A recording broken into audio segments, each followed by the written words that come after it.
Shalom, selamat pagi Bapak Ibu Saudara-saudari yang terkasih di dalam Tuhan Yesus Kristus. Ibadah Minggu tanggal 31 Agustus 2025. Majelis Jemaat mengucapkan selamat datang dan selamat beribadah kepada seluruh pengunjung kebaktian ini. Kami juga menyambut dengan sukacita kepada Bapak Ibu Saudara-saudari yang baru pertama kali mengikuti ibadah di GKI Pamanukan.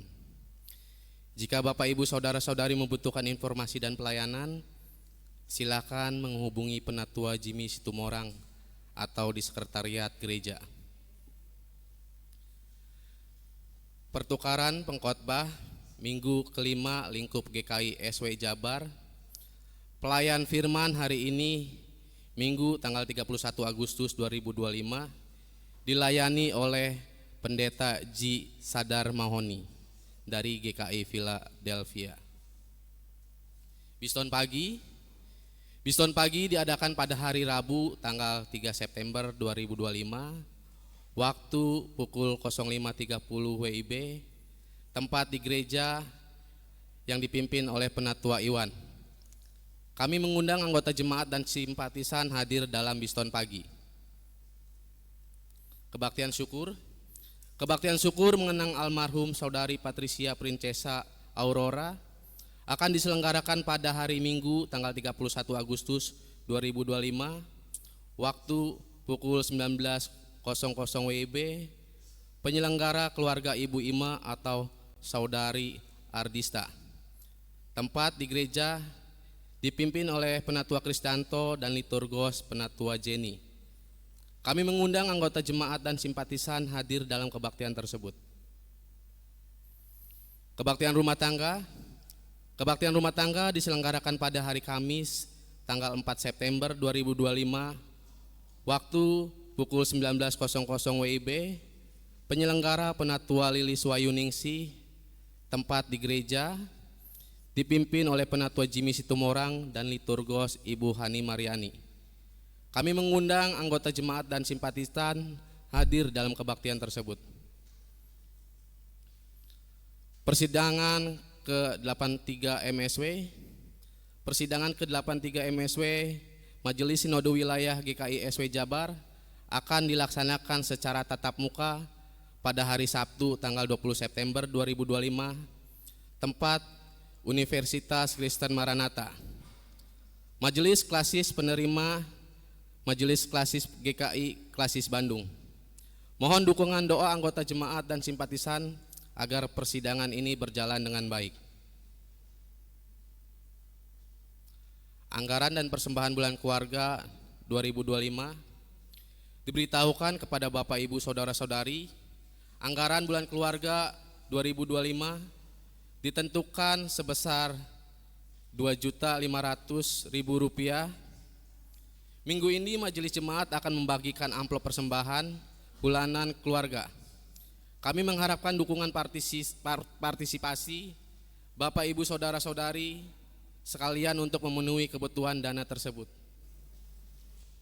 Sekian warta jemaat hari ini.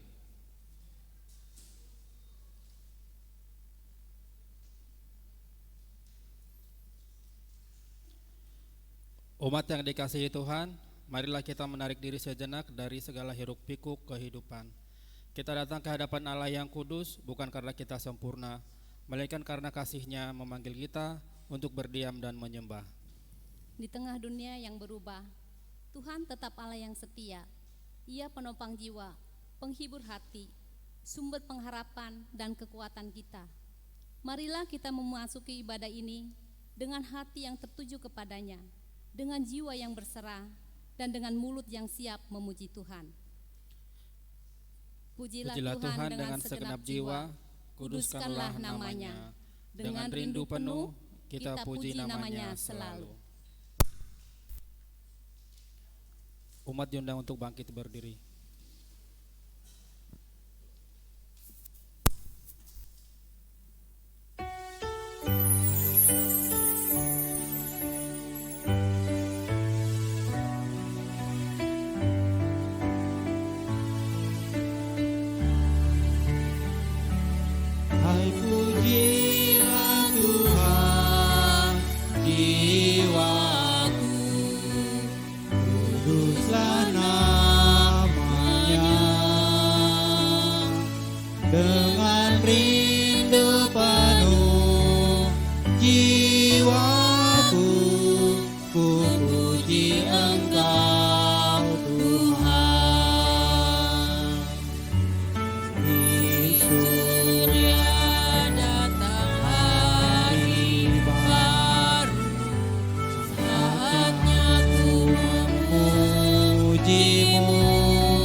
pujilah Tuhan jiwaku, kuduslah namanya. Dengan rindu penuh jiwaku, ku puji Engkau Tuhan. Kau panjang sabar berlimpah kasih, Kau agung dan pemurah, selama beribu-ribu alasan untuk memuji kebaikan-Mu. Hai pujilah Tuhan jiwaku, kuduslah namanya. Dengan rindu penuh jiwaku, ku puji Engkau Tuhan. Ketika tubuh semakin lemah, ajalku hampir tiba, jiwaku tetap tak henti memuliakan-Mu. Ribuan tahun sampai selamanya.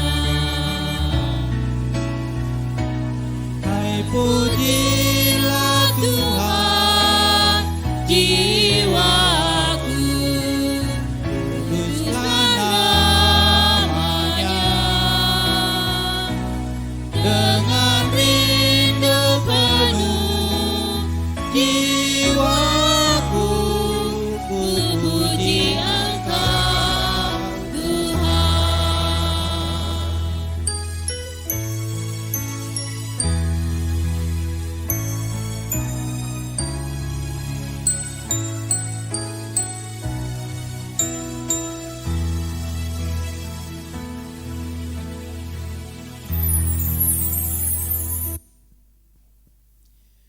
Ibadah ini berlangsung dalam nama Allah Bapa, Anak, dan Roh Kudus.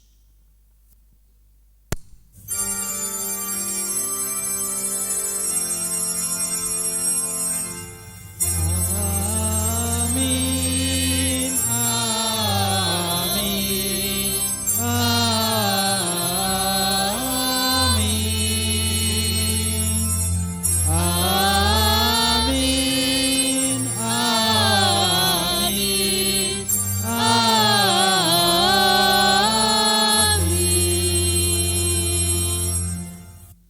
Tuhan beserta saudara sekalian. Dan beserta saudara juga.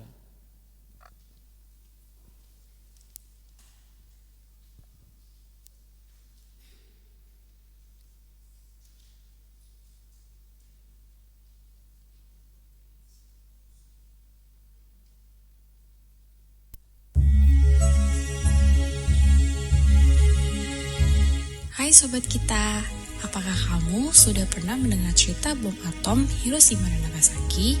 Kali ini, Minji bakalan ceritain kisah Sadako Sasaki yang ada kaitannya sama bom atom Hiroshima.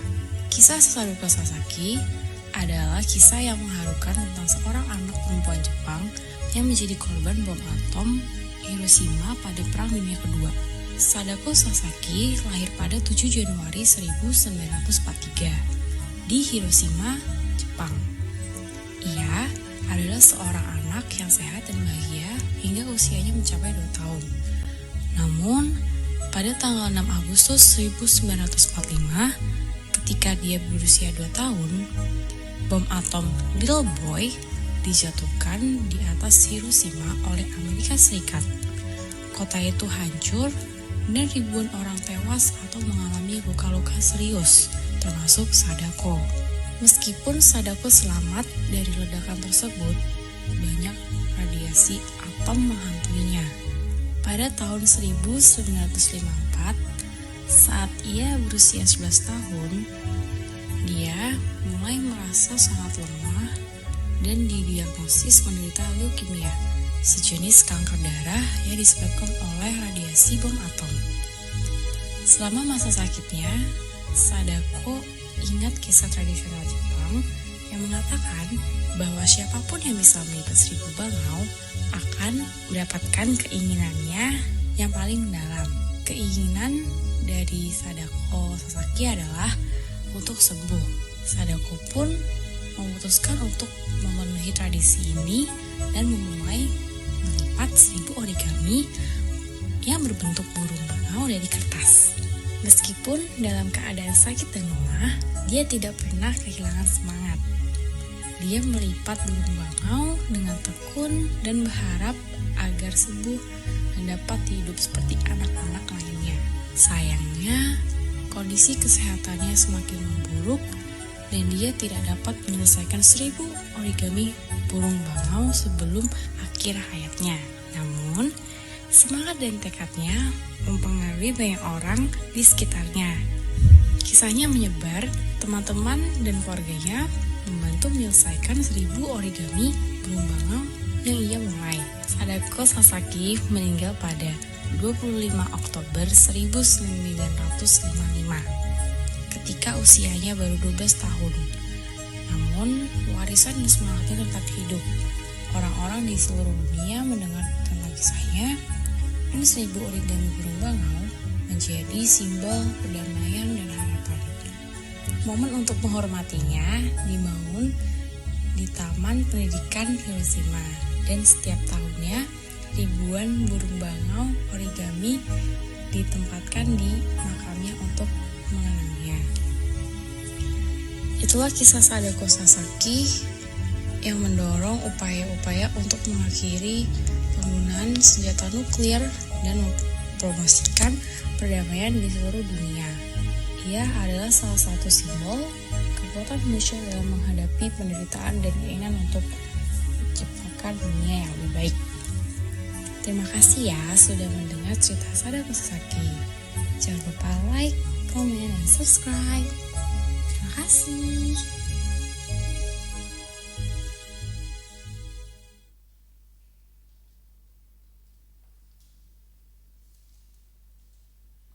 Di kota yang hancur karena perang, seorang anak kecil bernama Sadako melipat burung-burung kertas satu persatu. Walau tubuhnya sakit, harapannya tetap kuat.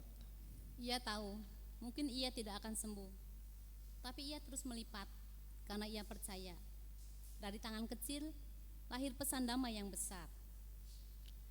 Kisah Sadako mengajak kita merefleksikan bagaimana menjalani hidup yang mungkin tampak sederhana, tidak selalu dilihat orang, tidak selalu terdengar, dan seringkali terasa sepi. Namun Tuhan melihat setiap langkah kecil yang kita tempuh. Ia hadir dalam kesetiaan yang mungkin tak terlihat. Dan perlahan, ia menenun luka menjadi harapan. Sebab Tuhan tidak mencari langkah yang besar, tetapi hati yang setia. Bagaimana dengan kita? Sudahkah kita menjalani hidup ini dengan hati yang setia kepada Tuhan? Mari kita berdoa. Tuhan, kami datang kepadamu membawa hidup kami yang terlalu sibuk mengejar yang besar, tetapi lupa untuk setia dalam hal-hal kecil. Kami ingin terlibat hebat daripada setia dan rendah hati. Kami mudah menyerah saat jalan terasa berat. Dalam ketidaklayakan kami mengaku, ampuni dan kasihanilah kami. Barui hati kami dengan Roh Kudus, agar hidup kami mencerminkan kasih-Mu. Dalam Kristus kami memohon. Amin.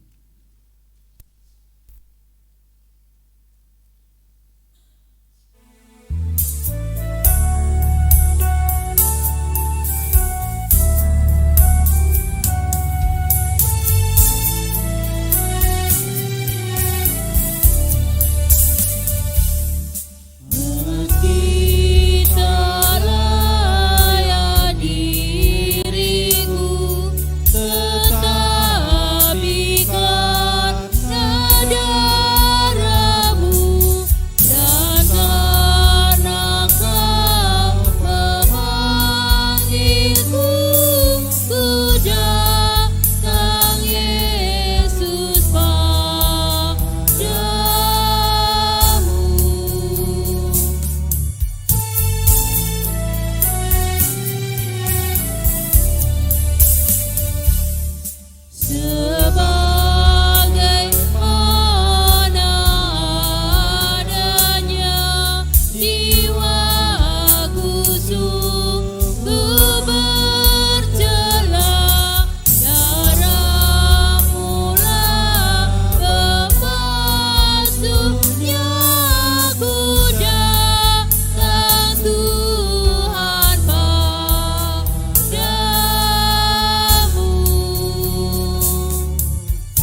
untuk bangkit berdiri.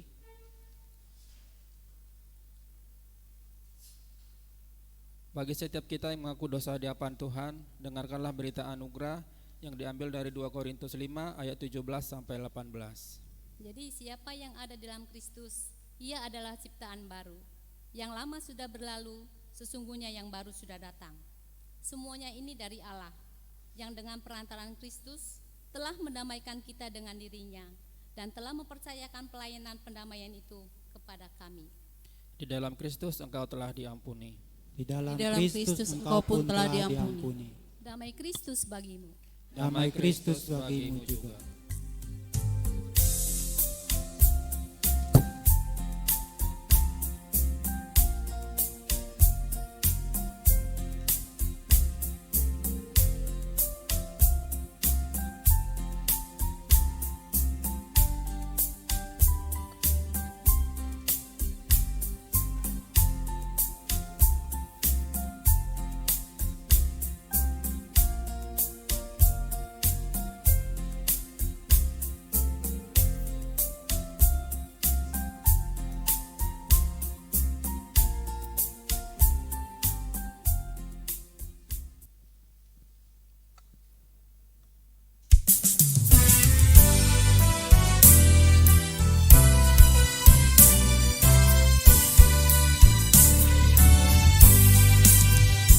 Perubahan besar di kehidupanku sejak Yesus di hatiku.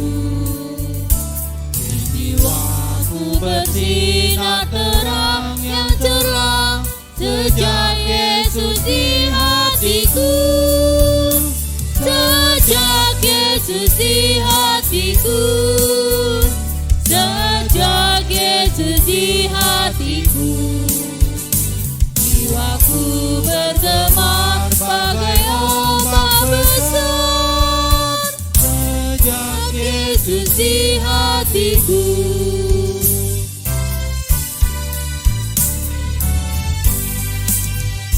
Aku tobat kembali ke jalan benar sejak Yesus di hatiku. Dan dosaku dihapus, jiwaku segar sejak Yesus di hatiku. Sejak Yesus di hatiku. Sejak Yesus di hatiku. Jiwaku bergema bagai ombak besar sejak Yesus di hatiku.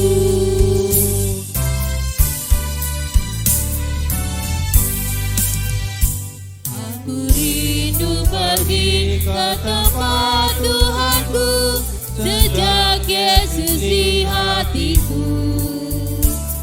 Aku riang gembira berjalan terus sejak Yesus di hatiku. Sejak Yesus di hatiku.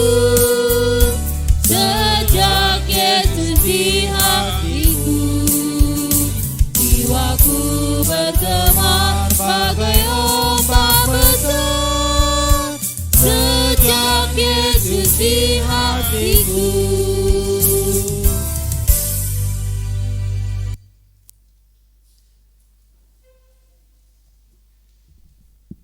Mari kita berdoa. Kiranya Tuhan berkenan atas kehadiran kami di dalam rumah-Mu ya Bapa. Ini adalah waktu bagi kami untuk membaca dan merenungkan firman-Mu. Mari Allah Bapa, berikanlah Roh-Mu yang kudus yang akan menuntun kami membaca dan merenungkan firman-Mu. Dalam Yesus Allah kami memohon. Amin. Pembacaan firman Tuhan menurut Amsal 25 ayat 6 sampai 7.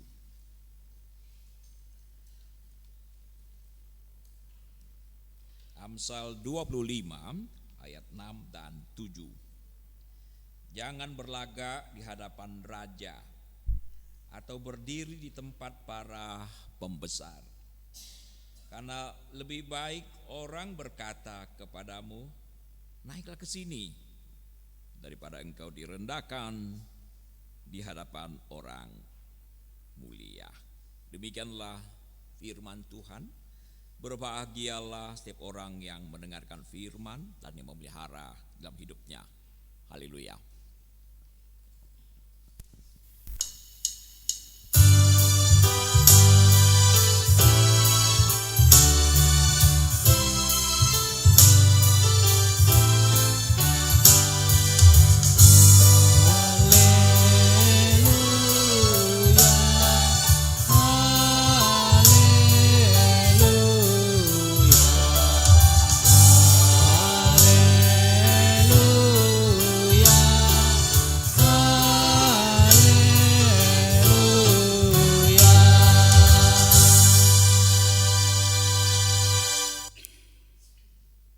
Selamat pagi Bapak Ibu.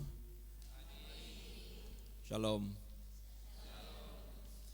Inilah pertama kali saya berada di Pamanukan, saudara. Saya tahu nama ini tapi belum pernah ke tempat ini. Almarhum Pendeta Amir beberapa kali mengundang saya untuk datang kemari, tapi waktunya tidak pernah pas, saudara. Ya, saya gembira pagi ini ada bersama dengan saudara. Nama saya gampang diingat, Ji Mahoni. Kalau ada orang Tionghoa paham Seji tidak? Paham ya. Kalau tidak paham Seji, begitu mendengar nama Ji Samsu itu pasti akan ingat nama saya. Ada orang mengira saya orang Manado? Ada orang mengira saya orang Nias? Tidak, saya bukan orang Manado, juga bukan orang Nias. Saudara, saya lahir di sebuah pulau yang sangat besar, mirip dengan California, Kalimantan. Saya lahir di kota Singkawang dan kemudian kota Pontianak. Saudara, saat ini saya melayani di GKI Philadelphia. Saya merintis tahun 2006, bersyukur sekarang telah menjadi sebuah jemaat yang mandiri. Sudah menikah, saudara sekalian. Oke, saya pikir itu saja perkenalan tentang diri saya. Jangan banyak-banyak memperkenalkan diri ya. Takutnya saya lebih terkenal daripada Tuhan Yesus nanti ya. Oke, saudara, tema hari ini sedikit unik ya. Langkah kecil, hati besar. Kalau saudara menantikan firman berdasarkan tema ini, mungkin saudara akan sedikit menyesal karena saya kelihatannya tidak akan berbicara sesuai dengan tema ini, saudara. Mungkin yang menyusun program naskah khotbah ini bisa melihat kaitan tema ini dengan teks dari dari Amsal 25 yang saya bacakan tadi, saudara. Nah, kebetulan saya juga mengajar di STT, saya mengajar homiletika, ilmu berkhotbah. Kami diajarkan untuk melakukan eksegese. Yang disebut dengan eksegese adalah kita mengambil kebenaran yang ada di Alkitab lalu dikhotbahkan pesan firman Tuhan yang kita baca dari Alkitab. Itu namanya eksegese. Sedangkan yang disebut dengan eisegese adalah isi kepala saya masukkan ke Alkitab. Nah, saya akan coba berkhotbah berdasarkan Amsal 25 ini, saudara-saudara sekalian. Nah, sebelum kita membahas bagian ini, saya ingin menyampaikan latar belakang fenomena kita sekalian, gaya hidup kita, dan nanti baru kita kaitkan dengan pengajaran ini. Saudara sekalian, barangkali kita semua setuju kalau saya katakan masyarakat menilai keberhasilan itu berdasarkan pencapaian, betul tidak? Berdasarkan apa yang kita peroleh, status sosial kita. Ibu-ibu kapan menyebut anak sudah jadi orang, Bu? Anak saya sudah jadi orang. Sebelumnya bukan orang ya. Yang disebut jadi orang itu adalah sudah mapan, punya ini, punya itu, punya mobil yang besar, punya istri yang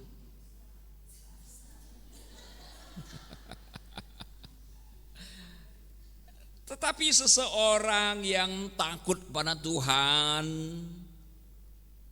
setia kepada Tuhan, tapi hidupnya sederhana, bersahaja. Halo ibu-ibu, apakah itu sudah jadi orang atau belum?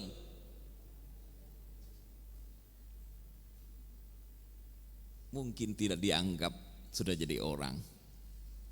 Itu sebabnya saudara, kita begitu gemar mencari kehidupan, mencari keberhasilan, karena kita takut dianggap orang yang gagal. Kita berusaha sekuat tenaga untuk hidup berhasil. Ibu kita tidak akan anggap kita jadi orang kalau kita tidak punya duit banyak. Betul begitu, saudara? Ini fenomena di tengah masyarakat. Mungkin ibu-ibu di sini pengecualian. Fenomena yang kedua adalah manusia juga mempunyai tendensi, kecenderungan untuk diapain? Diakui. Kalau nggak diakui, rasanya sakitnya di mana-mana. Diakui berhasil.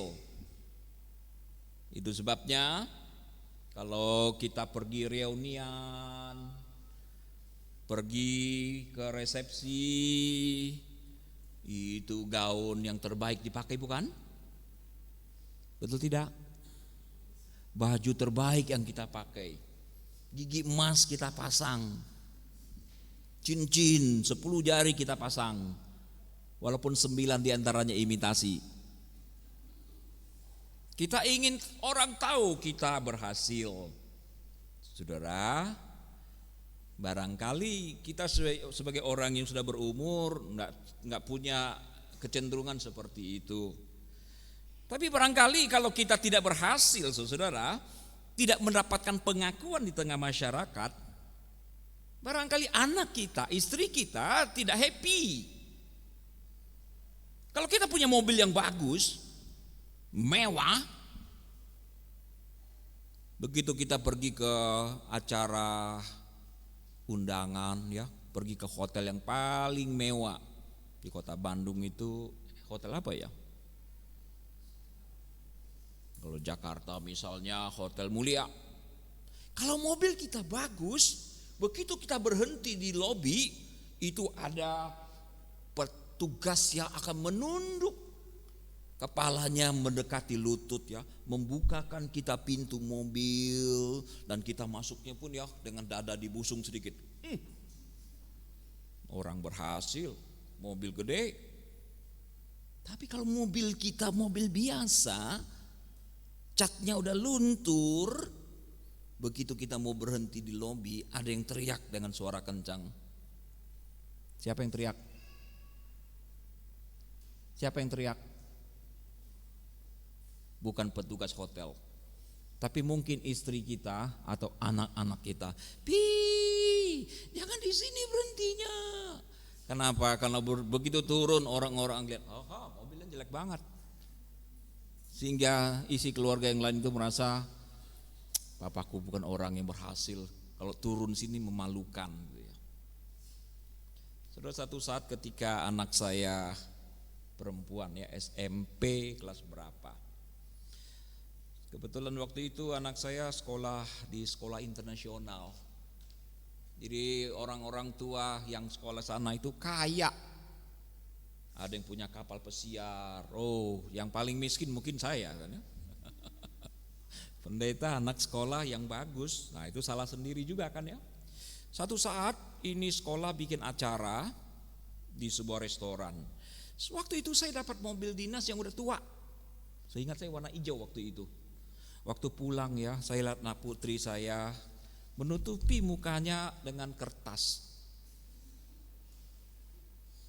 Saya hanya berkata, "Dek, kamu malu ya? Kalau kamu malu, mending kamu turun aja," gitu kan ya. Enggak, gitu. Saudara mengerti maksud saya? Dia tidak ingin teman-temannya lihat dia berasal dari keluarga yang tidak berada. Karena sejatinya orang-orang ingin diakui. Teman saya yang pelayanan di Taiwan, mereka melaporkan, Bapak Ibu mungkin pernah dengar ya, banyak sekali amoy-amoy perempuan-perempuan tempat kelahiran saya di kota Singkawang itu menikah dengan pria-pria Taiwan. Ada yang berhasil, tapi sangat banyak yang tidak berhasil. Mereka di-abuse, kerja di pabrik, melahirkan anak, dianiaya oleh mertua dan sebagainya. Suaminya pemabuk dan sebagainya. Oh, udah jelas menikah dengan seperti ini adalah pernikahan yang tidak bahagia. Tapi wanita-wanita ini kalau dia pulang kampung, teman saya bilang ya, mereka kok sampai bisa-bisanya minjem apa tuh enggak? Minjem perhiasan dari teman-teman. Supaya apa? Kalau sampai di kampung papa mamanya tuh enggak sedih gitu loh. Oh, anakku gak bahagia, cincinnya banyak, ya kan? Anting-antingnya besar. Padahal dia enggak tahu, mereka enggak tahu itu pinjaman. Saudara-saudara. Fenomena kedua. Fenomena ketiga adalah manusia mempunyai kecenderungan untuk pamer. Betul tidak? Flexing sekarang ini. Flexing. Bapak Ibu punya media sosial? Punyalah zaman gini ya. Punyalah. Makan di mana di foto. Sebelum makan dulu kita berdoa bersama. Dulu kita sebelum makan itu doa dulu kan ya. Sekarang sebelum makan foto dulu, jangan dipegang, foto, upload. Nih gua nih makan di warteg, nggak ada. Warteg kok dipamer, nggak ada gengsinya kan begitu. Ini nih makanan mahal nih, enak nih, ada lapis emasnya. Kita happy saudara. Anakku nih juara 1. Kalau nggak naik kelas ada nggak upload? Anakku nih meoyong nggak naik kelas. Nggak bisa flexing model begitu, kita nggak mau. Keberhasilan ya, kesuksesan nih, umur 60 nih, masih kayak gadis 30. Flexing banget saudara.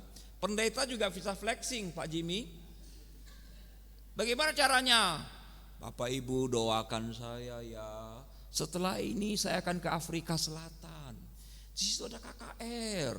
Doakan banyak orang bertobat. Dari Afrika Selatan saya akan langsung terbang ke Australia saudara. Di Australia saya hanya makan siang saja. Nah, doakanlah biar lancar. Dari sana saya akan terbang lagi ke Bangkok. Di situ ada kebangunan rohani. Judulnya apa? Judulnya adalah mohon dukungan doa. Tapi betulkah minta dukungan doa atau flexing? Itu natur manusia yang berdosa, saudara. Ingin menunjukkan dirinya, ingin menunjukkan siapa dirinya. Tidak suka direndahkan, tapi suka meninggikan diri sendiri. Di dalam konteks seperti itu, firman Tuhan bicara apa tadi Bapak Ibu? Dengar apa tidak? Amsal 25 ayat 6 dan 7. Jangan berlagak di hadapan raja. Kayak orang penting aja gitu loh. Atau berdiri di tempat para pembesar. Karena lebih baik orang berkata kepadamu, naiklah ke sini, hey. Ayo bu, ayo pak, bu. Daripada engkau direndahkan di hadapan orang mulia. Tapi Tapi fenomena ini agak beda, terbalik dengan di gereja, saudara. Di gereja jarang ada yang mau di depan, hampir semua mau di belakang, betul ya? Tapi sejak ini minggu depan semua akan di depan gitu ya, begitu kok? Ini bukan soal duduk di gereja, saudara. Tapi ini bicara tentang orang yang membesarkan diri, ya, memamerkan diri dan sebagainya. Amsal 25 ini itu juga dikutip oleh Tuhan Yesus di dalam Lukas pasal 14. Apa yang terjadi pada waktu itu akan membuat kita lebih mengerti Amsal 25 ini. Mari perhatikan dengan seksama Lukas 14 ayat ke-7. Karena Yesus melihat bagaimana para undangan memilih tempat-tempat kehormatan. Jadi ada satu acara pada waktu itu dan para tamu berlomba-lomba menempati tempat-tempat terhormat. Ia menyampaikan perumpamaan ini kepada mereka. Kalau engkau diundang seseorang ke pesta perkawinan, Yesus bilang apa? Janganlah duduk di tempat kehormatan. Jangan. Kenapa? Mungkin seseorang yang lebih terhormat daripadamu telah diundangnya. Saya ini lurah, saya RT, ambil tempat terhormat. Yesus bilang jangan. Siapa tahu camat juga diundang. Begitu camat datang gimana kita? Gimana tuh? Nah itu sebabnya dia bilang jangan. Lalu orang yang mengundang engkau dan orang itu datang dan berkata kepadamu, berilah tempat ini kepada orang itu. Engkau pun dengan malu harus pergi duduk di tempat yang paling rendah. 10. Tetapi apabila engkau diundang, pergilah duduk di tempat yang paling rendah. Ini bukan soal minder, saudara. Duduk di tempat yang paling rendah, sehingga apabila tuan rumah datang, ia akan berkata kepadamu, sahabat, silakan duduk di tempat yang lebih terhormat. Dengan demikian engkau akan menerima hormat di depan mata semua orang yang makan bersamamu. Sebab siapa yang meninggikan diri akan direndahkan, dan siapa merendahkan diri akan ditinggikan. Demikian firman Tuhan, saudara-saudara. Nah itulah pengajaran Yesus yang sejalan dengan Amsal 25 yang saya bacakan tadi. Saudara, Tuhan mengajarkan kita supaya jangan suka cari muka, cari perhatian, supaya mendapatkan perhatian dan mendapatkan pujian dan sebagainya. Alkitab kita, Yesus berkali-kali mengajari kita justru lakukan sesuatu bukan untuk dapatkan pujian, apresiasi. Dia bilang kalau engkau berdoa masuk kamar kunci. Kalau engkau berpuasa jangan seperti orang yang sedang menjadi orang yang paling menderita di Pamanukan. Aduh, kenapa kamu? Aku sedang berpuasa. Tuhan bilang engkau sudah mendapatkan upahnya di dunia. Jika engkau memberikan sedekah, tangan kanan memberi, potong tangan kirimu, begitu? Enggak. Tangan kiri enggak usah tahu. Itu yang Tuhan mau. Kita lakukan dengan tersembunyi. Saudara, tadi saya sudah bicarakan ya, begitu banyak fenomena yang ada dalam diri kita. Ingin dipuji, ingin diberikan apresiasi dan sebagainya. Termasuk dalam pelayanan. Sebagian besar kan pelayan kan ya. Kalau enggak dipuji happy tidak? Penatua-penatua, kalau dipuji happy?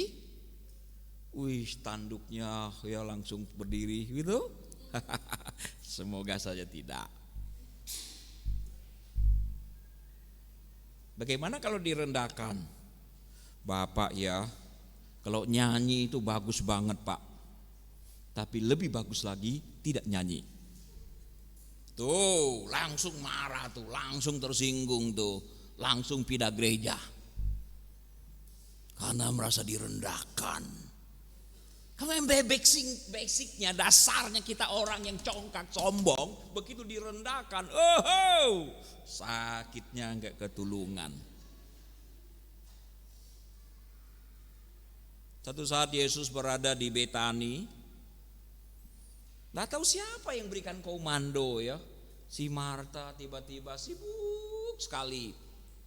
Sibuk buat konsumsi, seksi repot. Sementara Maria duduk manis dekat kaki Tuhan. Itu Marta kecapean dia lama-lama. Kenapa? Karena tidak mendapatkan apresiasi.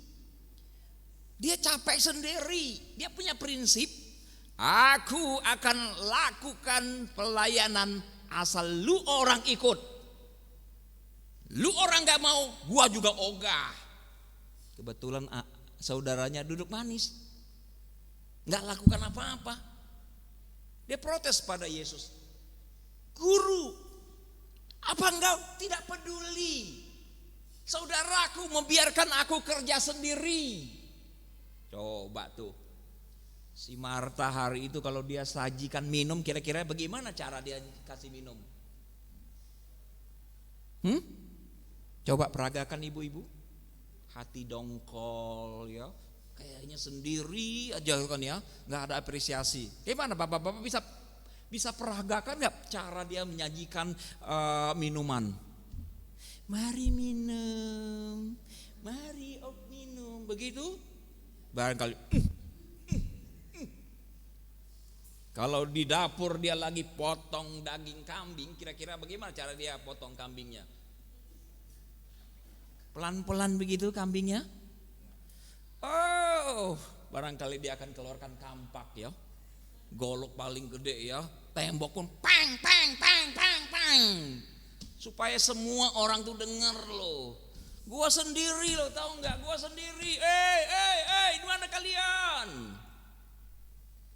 Sayangnya Yesus mengajar terus-terusan, tidak berikan penghargaan. Coba Bapak Ibu bayangkan ya, seandainya tiba-tiba Yesus bilang begini, saudara-saudara, hari ini kita bisa minum es campur, sate marangi, apalagi saksang, capcay. Jangan lupa satu orang berjasa besar, dia bernama Marta. Sama kira-kira bagaimana si Marta? Dia masih protes enggak? Guru, engkau tidak peduli ya? Tega ya? Tega nian? Gue capek sendiri tahu.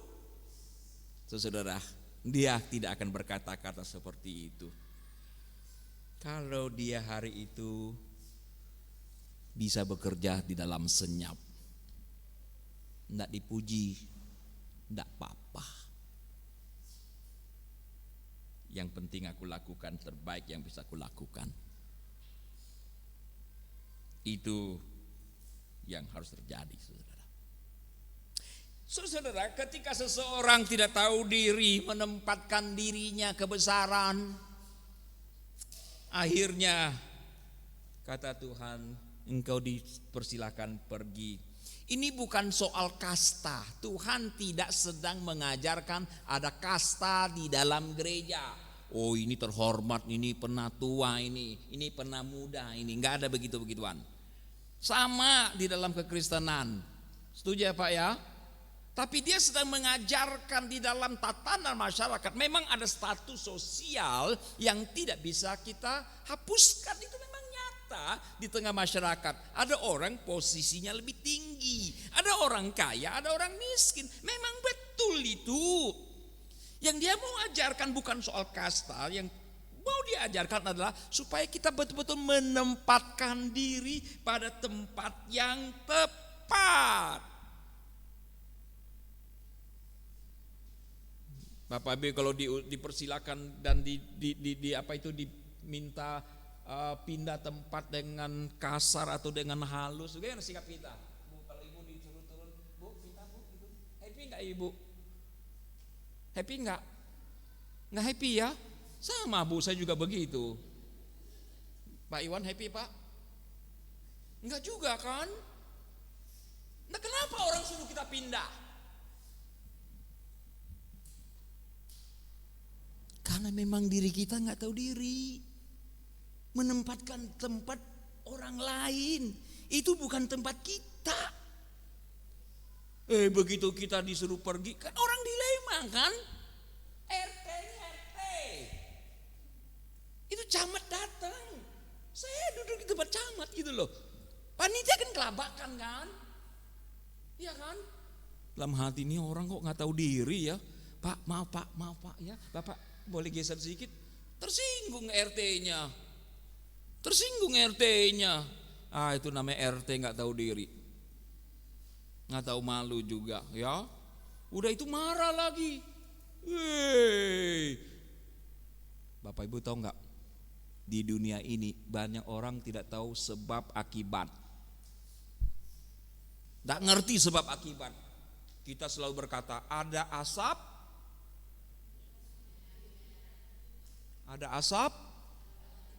ada api. Itu hubungan sebab akibat. Cuma saya nggak tahu tuh rokok elektrik ada api nggak ya? Ada nggak?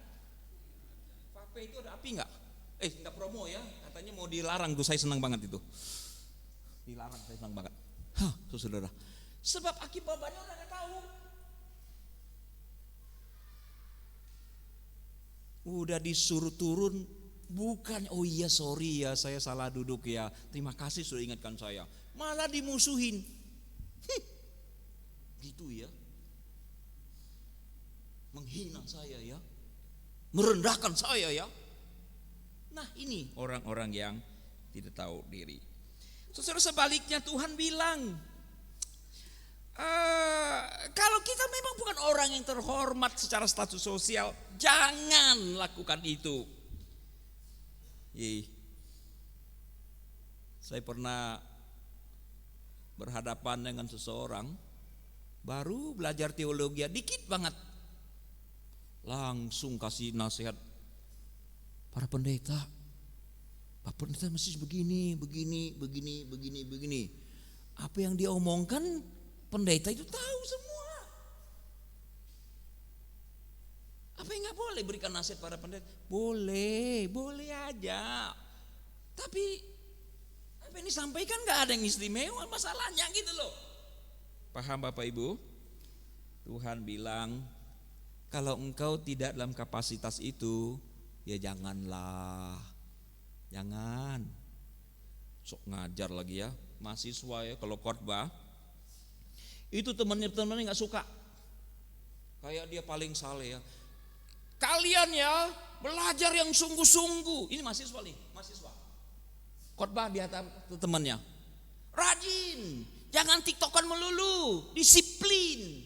Tahu nggak dalam hati teman-teman bilang apa? Muna. Mereka tidak berkata amin, tapi muna gitu loh. Kenapa? Karena mereka tidak happy. You belum punya kapasitas seperti itu, ngomongnya nggak ketulungan, orang tidak happy. Itu.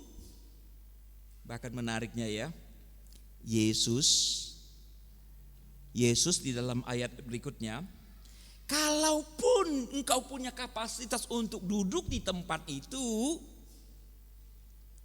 duduklah di tempat yang paling rendah. Camat nih, camat. Tapi nggak ada yang nyambut kan, nggak ada yang kenal camat. Jangan lu, gue camat tahu, gue penantuan tahu, gue pendeta. Mana tempat pendeta? Hah? Nggak usah. Duduk aja tempat paling rendah. Itu berarti dia humble betul ya, rendah hati betul ya. Bukan langsung petantang petenteng. Mana nih tempat duduk pendeta? Hah? Tempat duduknya majelis mana nih? Ya, iya. Saudara, Yesus bilang, duduklah di tempat yang paling rendah. Siapa tahu nanti tuan rumah akan naiklah kemari. Marilah duduk di tempat yang memang telah disiapkan. Saudara, tidak mudah loh kalau nggak memang basicnya bukan orang yang rendah hati. Nggak gampang saudara. Apalagi sampai terakhir duduknya di belakang sana. Jengkel nggak Pak Camat, 3 camat ini ya, ada acara. Wali kota ya, 3 wali kota bikin acara, duduknya di belakang. Panitia nggak kenalin, sampai akhir duduk belakang. Dongkol nggak? Dongkol lah ya, manusiawi banget ya. Tapi yang Tuhan mau adalah, oke, tidak dapat apresiasi, tidak apa-apa. Ini berat banget saudara.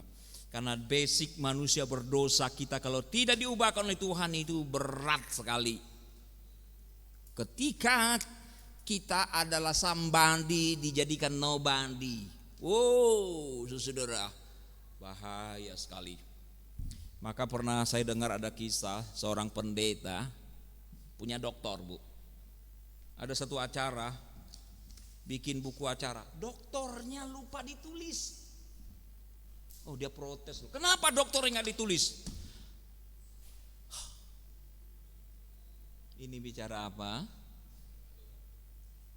Bicara apa? Kerendahan hati. Gampang tidak?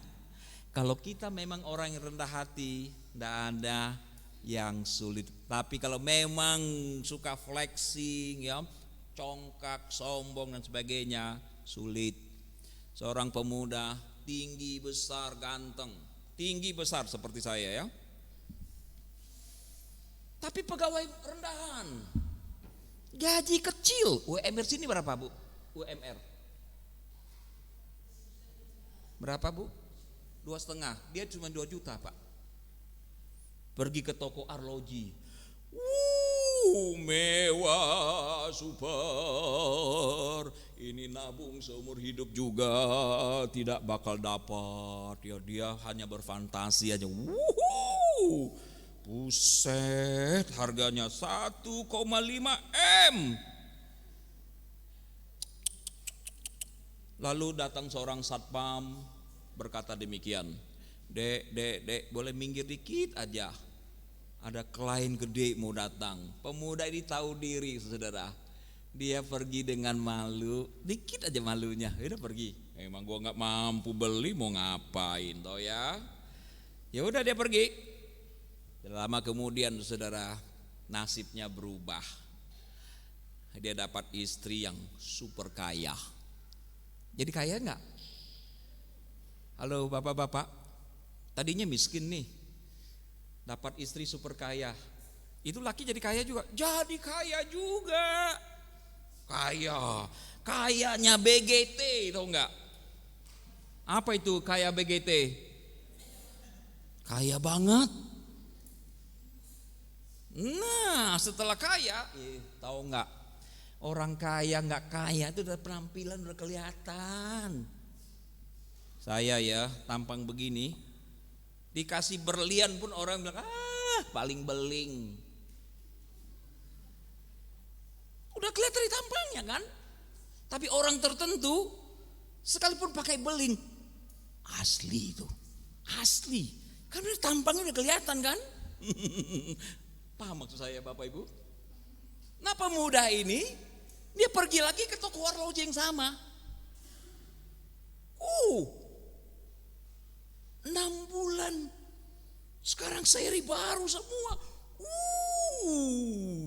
Wow, bakal borong dia. Ini bagus, itu keren. Harganya oke, gue sanggup. Saudara, par waktu dia lagi membayangkan mau pilih yang mana, mau borong semua apa kagak, satpam yang sama datang lagi. Dek, mohon geser sedikit aja ya, ada klien gede datang. Beberapa waktu lalu dia pergi dengan tertunduk karena malu. Sekarang saudara, dia membesarkan matanya, lalu dia gebrak itu meja. Bang! Lu punya nyawa berapa harganya? Gua beli.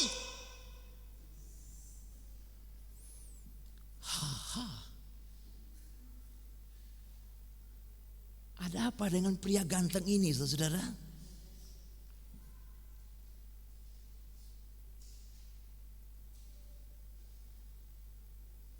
Semakin banyak pencapaian, semakin berpotensi menjadi sombong.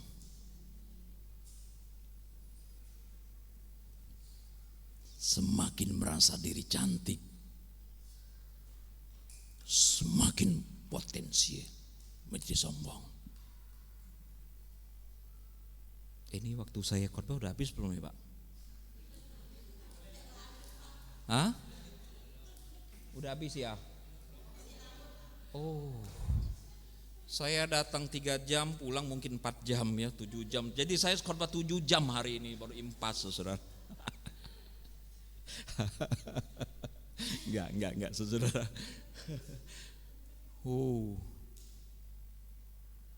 Sulit ya saudara. Ini adalah manusia lama kita yang betul-betul harus diubahkan. Bagaimana ketika kita direndahkan, kita tetap puji Tuhan. Asal bukan karena kita melakukan kriminal, saudara-saudara. Dihina dan sebagainya, enggak dianggap, syukurin aja. Sulit loh saudara, sangat-sangat sulit mematikan si aku yang lama ini. Seorang penulis, bukan penulis sebetulnya, dia seorang presiden ya, mantan presiden RI keberapa ya, Benjamin Franklin, presiden Amerika, saudara. Dia bilang begini, tidak ada nafsu alamiah yang begitu sulit untuk ditundukkan selain kesombongan. Hancurkanlah, matikan sebanyak yang diinginkan, ia masih hidup. Bahkan jika saya dapat membayangkan bahwa saya telah sepenuhnya mengatasinya, saya mungkin harus bangga dengan kerendahan hati saya. Rendah, membanggakan rendah hati, itu juga sombong bukan? Ternyata belum mati juga.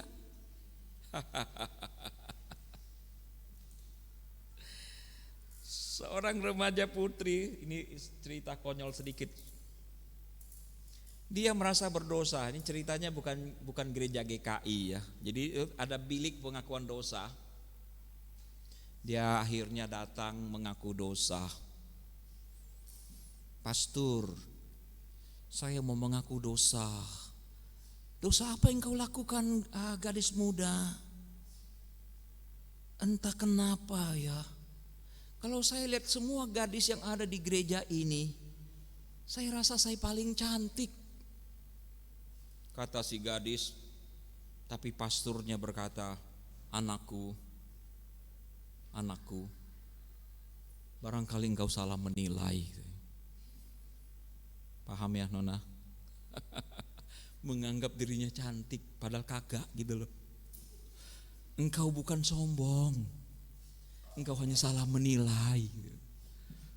Saudara, udah jelek aja sombong loh. Apalagi kalau dia cantik beneran kan? Oke lah saudara, saya sampai di bagian terakhir. By the way, ini berita baik buat saudara bukan? Saudara tahu tidak? Apa itu berita baik? Kabar gembira. Ketika kita di sekolah minggu, itulah guru sekolah minggu kita bilang begini, Tuhan Yesus dari surga mati buat kita, yang percaya Dia masuk surga. Hayu, hayu, hayu, hayu, angkat tangan percaya. Itu berita baik versi seorang guru sekolah minggu. Betul? Oh, good. Tapi setelah kita jadi orang Kristen lama, tahu tidak? Apa itu berita baik? Berita baik adalah pendeta berkhotbah, panjang dan lebar, tinggi dan dalam. Tiba-tiba diberkata terakhir. Nah, kata itu berita baiknya. Terakhir itu kata berita baik. Betul? Bapak Ibu tiap minggu ditunggukan, tunggu pengkhotbah berkata terakhir kan? Yang tidur segera melek ya. Alkitab sudah ditutup, siap-siap pulang kan begitu.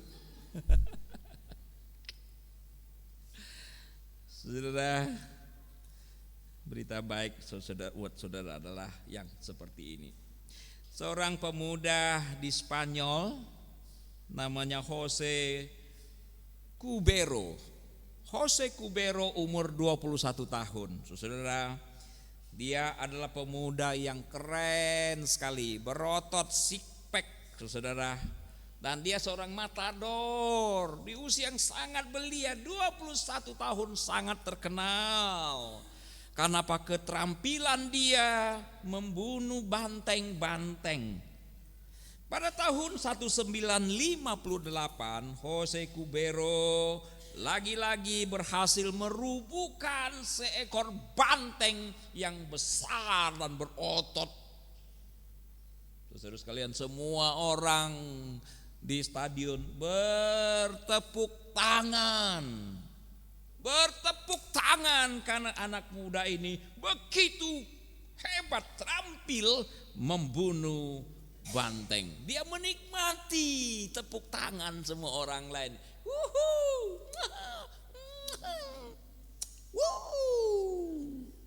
Tak disangka, tak dinyana, benteng yang dikira, saya ngomong benteng ke banteng tadi? Hah? Oh, salah dengar, salah ucap. Banteng yang dikira telah tewas itu merangkak bangun dan sementara Jose Cubero merayakan keberhasilan, banteng itu menyerunduk dari belakang menusuk ke jantung. Jose Cubero mati di lapangan. Saudara, saat kita mengira kita sudah menghabisi harga diri kita, saat kita berbalik untuk menerima ucapan selamat dari penonton, harga diri kita menusuk kita dari belakang. Kita tidak boleh mempertimbangkan harga diri kita telah mati sebelum kita betul-betul mati. Mari kita berdiam diri, saudara.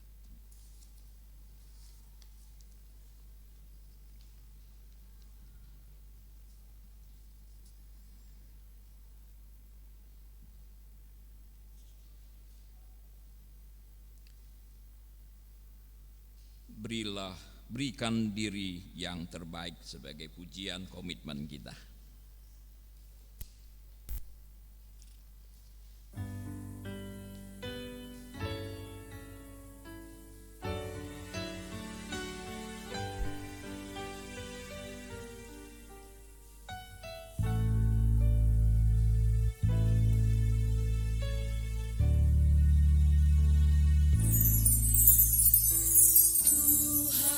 Menerima diriku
diundang bangkit berdiri. Mari kita bersama dengan umat Allah di masa lalu, masa kini, dan masa depan mengingat janji baptisan kita dengan mengikrarkan pengakuan iman rasuli. Aku percaya kepada Allah, Bapa yang Maha Kuasa, langit-langit dan bumi, dan kepada Yesus Kristus, Anak yang tunggal Tuhan kita, yang dikandung dari Roh Kudus, lahir dari Maria, yang sembuhkan secara di bawah pemerintahan Pontius Pilatus, disalibkan, mati dan dikuburkan, turun ke dalam keadaan maut. Pada hari yang ketiga, bangkit pula dari antara orang mati, naik ke surga, duduk sebelah kanan Allah, Bapa yang Maha Kuasa, dan bersama akan datang untuk menghakimi orang yang hidup dan yang mati. Aku percaya kepada Roh Kudus, gereja Kristen, persekutuan orang kudus, pengampunan dosa, kebangkitan orang mati, hidup yang kekal.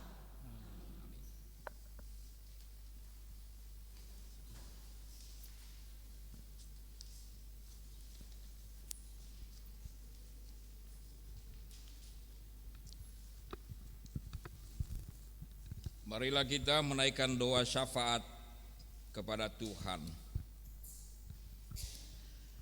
Bapa yang baik, kami bersyukur ya Bapa untuk pelayanan MJBP. Tuhan memberkati setiap orang yang ambil bagian di dalam MJ. Tuhan juga memberkati program yang telah disusun. Sekiranya ada kesulitan, ada tantangan, Tuhan terus menyatukan MJ bisa berkarya, melakukan yang terbaik untuk gereja Tuhan di tempat ini. Kami mohon.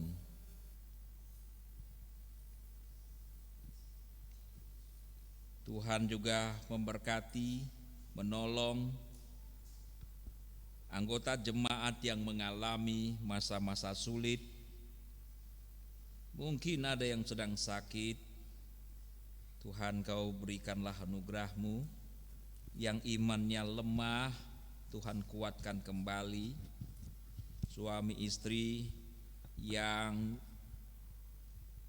mungkin mengalami konflik, Tuhan mohon pulihkan keluarga-keluarga yang bermasalah. Berkati anak-anak muda yang mempunyai kerinduan mengenyam pendidikan yang lebih tinggi. Tuhan buka jalan. Yang membutuhkan pasangan hidup, Tuhan memberi yang terbaik. Keluarga-keluarga muda yang merindukan mempunyai keturunan, Tuhan juga memberkati. Bapak yang baik, kami juga berdoa untuk persiapan persidangan Majelis Sinode Wilayah yang ke-83. Kiranya semua dapat dipersiapkan dengan sebaik mungkin, dan persidangan ini akan menelurkan keputusan-keputusan yang bermanfaat bagi sejarah perjalanan gereja GKI. Tuhan berkatilah bangsa negara Indonesia sedang mengalami masa-masa sulit beberapa hari terakhir ini ya Bapa. Di banyak tempat ada demonstrasi yang memakan korban, banyak harta benda yang dihancurkan, banyak properti masyarakat yang juga dihancurkan. Kami berdoa kiranya pemerintahan ini mempunyai cara yang terbaik mengatasi persoalan di tengah masyarakat berkaitan dengan kesulitan himpitan hidup belakangan ini, pajak yang ditingkatkan, orang-orang di parlemen yang berbicara dengan tidak bijaksana, dan ada kejadian-kejadian di luar perkiraan yang memperburuk situasi berbangsa. Hari ini mungkin beberapa hari ke depan masih akan ada gerakan-gerakan massa. Kami hanya berdoa kiranya Tuhan mengawal bangsa kami. Jauhkanlah dari mara bahaya. Lindungi setiap orang ya Bapa, termasuk masyarakat minoritas, termasuk gereja-gereja dilindungi oleh Tuhan. Bapa, gereja ini juga membutuhkan pendeta. Tuhan siapkan seorang hamba yang baik yang bisa melayani dengan setia. Terima kasih Bapa. Kami memohon di dalam Kristus Tuhan. Dan mari bersama kita menaikkan doa yang diajarkan Kristus kepada kita sekalian. Bapa kami yang di surga, dikuduskanlah namamu, datanglah kerajaanmu. Pada hari ini makanan kami yang secukupnya, dan ampunilah kami.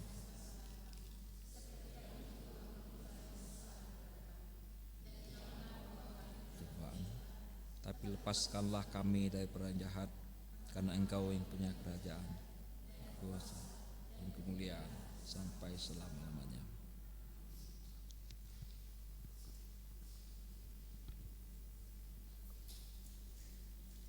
Ya Bapa, kami berdoa untuk kehidupan setiap pribadi, keluarga dan anak-anak. Tolonglah kami agar tidak terjebak dalam keinginan untuk selalu terlihat hebat di mata orang lain. Ajarlah kami untuk setia melakukan hal-hal sederhana dalam kehidupan di rumah, tempat kami berkarya, maupun di lingkungan sekitar. Mau mendengar, memaafkan, dan melayani satu sama lain tanpa mengharapkan pujian. Bentuklah kami menjadi pribadi yang memilih langkah kecil tetapi dengan hati yang besar, hati yang sabar, rendah hati, dan rela belajar. Kami mohon. Dengarkanlah doa kami ya Tuhan. Ya Bapa, pimpinlah gereja kami agar senantiasa menjadi komunitas selintas generasi yang saling menghargai. Tolong kami untuk tidak memandang remeh pelayanan sederhana, karena dalam kasih tidak ada yang percuma. Pakailah kami semua, dari yang muda hingga lansia, untuk saling mendorong, menguatkan, dan melayani. Satukan kami di tengah segala perbedaan, agar kesaksian gerejamu semakin nyata. Kami mohon. Dengarkanlah doa kami ya Tuhan. Ya Bapa, di tengah dunia yang sering dipenuhi ambisi dan perebutan kuasa, kami berdoa agar para pemimpin bangsa menjadi pemimpin yang rendah hati, yang tidak mencari kehormatan bagi diri sendiri, tetapi rela melayani rakyat dengan tulus dan semangat mengabdi. Kiranya setiap hal yang dilakukan dengan hati yang tulus oleh berbagai kalangan dapat membawa perubahan yang berarti bagi bangsa ini. Kami mohon, dengarkanlah doa kami ya Tuhan. Ya Allah, terimalah doa kami, kiranya langkah-langkah kami yang kecil menjadi bagian dari karya-Mu yang besar. Dalam nama Kristus kami memohon. Amin.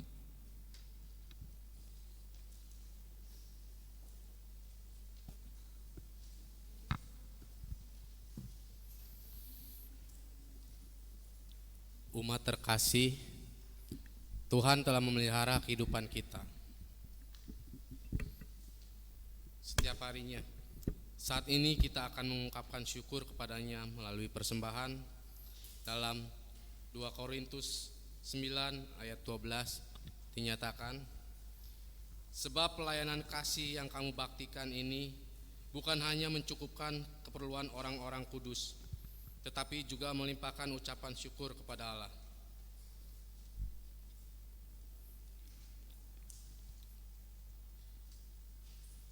Kita nyanyikan pujian dari Kidung Jemaat 466, Ya Tuhan isi hidupku.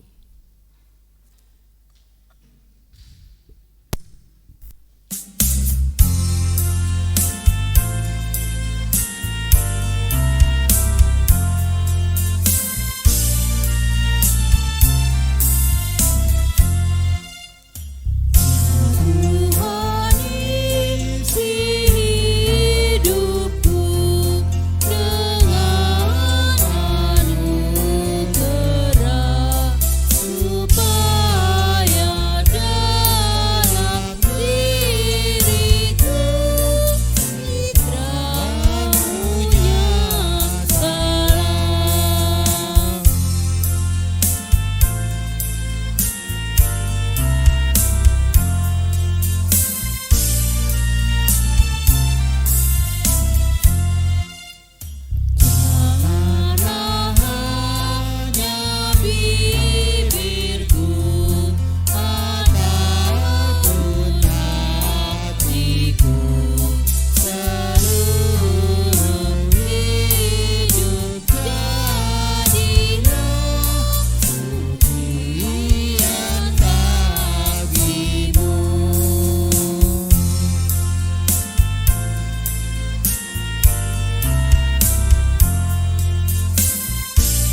berdiri.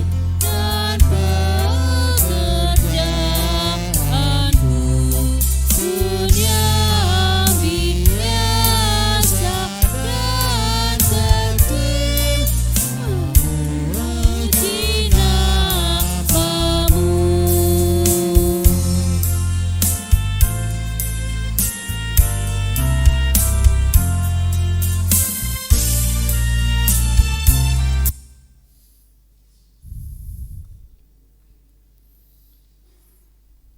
Mari berdoa. Allah yang setia, terima kasih untuk setiap berkat-Mu yang telah memelihara kehidupan kami. Hari ini kami membawa persembahan sebagai ungkapan kasih dan ucapan syukur kami kepadamu.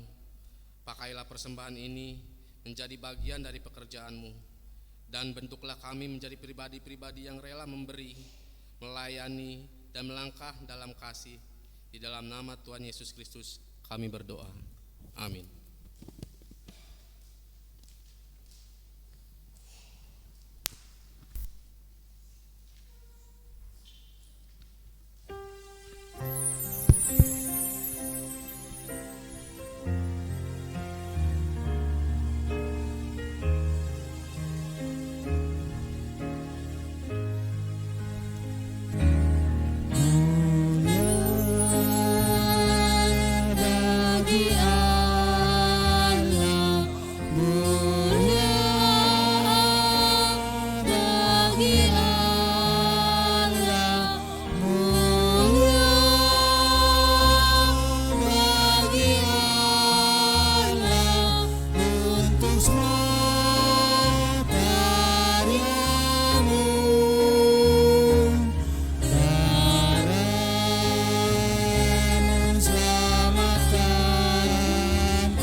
Burung kertas ini menjadi simbol bahwa langkah kecil dengan kasih yang besar dapat menjadi suluh bagi dunia. Maka lewat setiap tindakan kasih yang kecil, aku mau menjadi suluh yang menyala bagi keluargaku, yang memberi kehangatan namun bermakna besar bagi keluarga yang kukasihi. Teguhkanlah kami ya Tuhan, untuk turut menjadi suluh bagi dunia.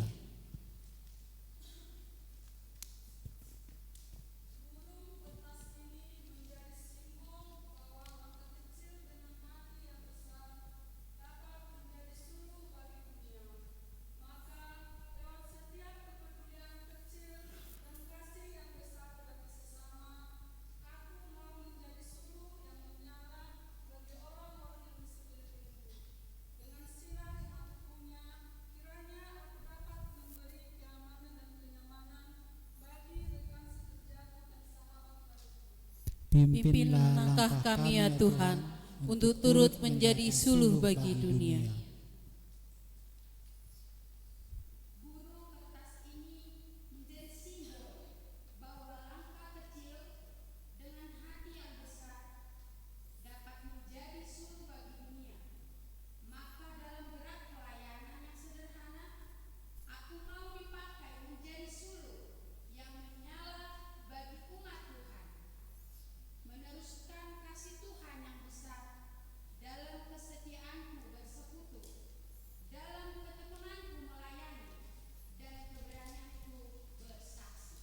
Berikanlah hikmat-Mu bagi kami ya Tuhan, untuk turut menjadi suluh bagi dunia.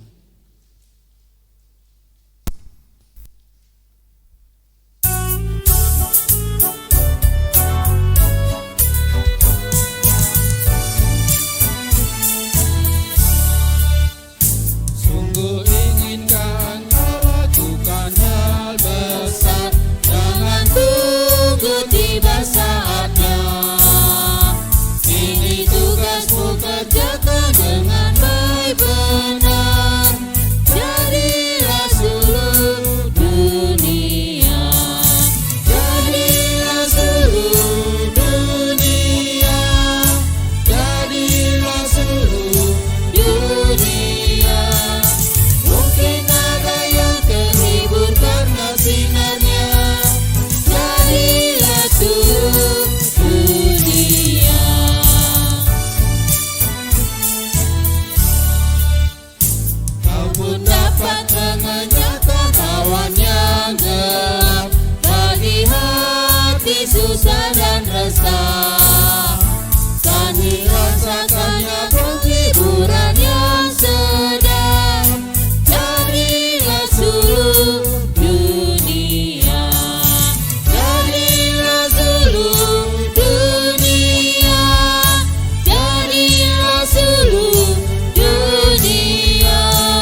Umat yang kasih Tuhan, arahkanlah hatimu kepada Tuhan.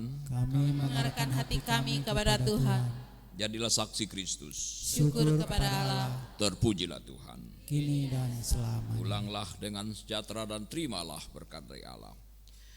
Kiranya kasih Allah Bapa merengkuhmu di tengah tantangan dunia dan suka dukanya. Kiranya teladan Kristus menjadi pemandumu mengerjakan kasih dalam tiap proses hidupmu meski tak selalu mudah. Kiranya pimpinan Roh Kudus mendorongmu melakukan pergerakan-pergerakan kecil demi kebenaran dengan hati dan cinta yang besar. Kiranya Allah Trinitas, Sang Bapa, Anak dan Roh Kudus menyertai dan memberkatimu kini dan selamanya. Haleluya.